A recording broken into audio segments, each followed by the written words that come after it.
যারা আসবেন তাদের প্রতি আমাদের বিনয়ী অনুরোধ, মেহেরবানি করে ভিক্ষুকের মানসিকতা নিয়ে রাজনীতি আসবেন না, লুটেরার মানসিকতা নিয়ে আসবেন না, চোরের মানসিকতা নিয়ে আসবেন না, রাজপুতের মানসিকতা নিয়ে আসবেন।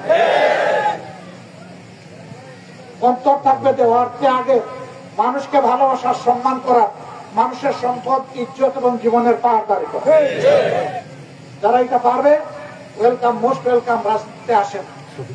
যারা পারবেন না, মানুষের পকেট থেকে টাকা চুরি করে, লুণ্ঠন করে, দেশে বিদেশে সম্পদের পাহাড় যারা গড়ে তুলবেন, তাদেরকে আমি অনুরোধ করব, এর চাইতে ভিক্ষা অনেক ভালো, সেইটা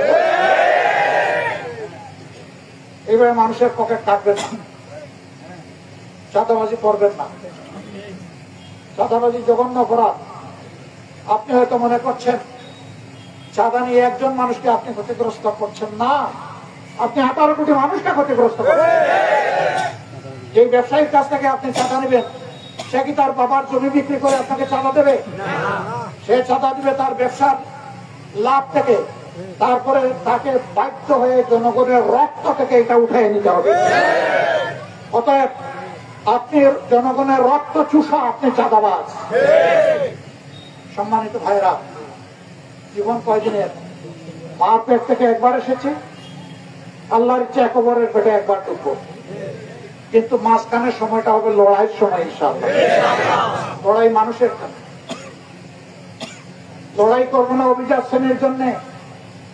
অভিজাত শ্রেণীর স্বার্থ রক্ষা আমার করা লাগবে না, ওরা খুব ভালো বুঝে। আমরা লড়াই করবো আমার খেটে খাওয়া কৃষক ভাইটির জন্য।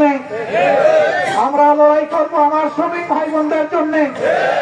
আমরা লড়াই করবো চা বাগানের শ্রমিকদের জন্য। আমরা লড়াই করব যারা পরিচ্ছন্নতা কর্মী হিসেবে আমরা যাদেরকে অবহেলা করি, তাদের সম্মান ফিরিয়ে আনার জন্য বসবাস করবে। কারণ তিনি এক জায়গায় ঘুষ খান, কিন্তু 10 জায়গায় তাকেও ঘুষ দিতে হয়। এই ব্যবসা যখন বন্ধ হয়ে যাবে, কারো আর কোনো জায়গায় ঘুষ দেওয়া লাগবে না, ইনশাআল্লাহ।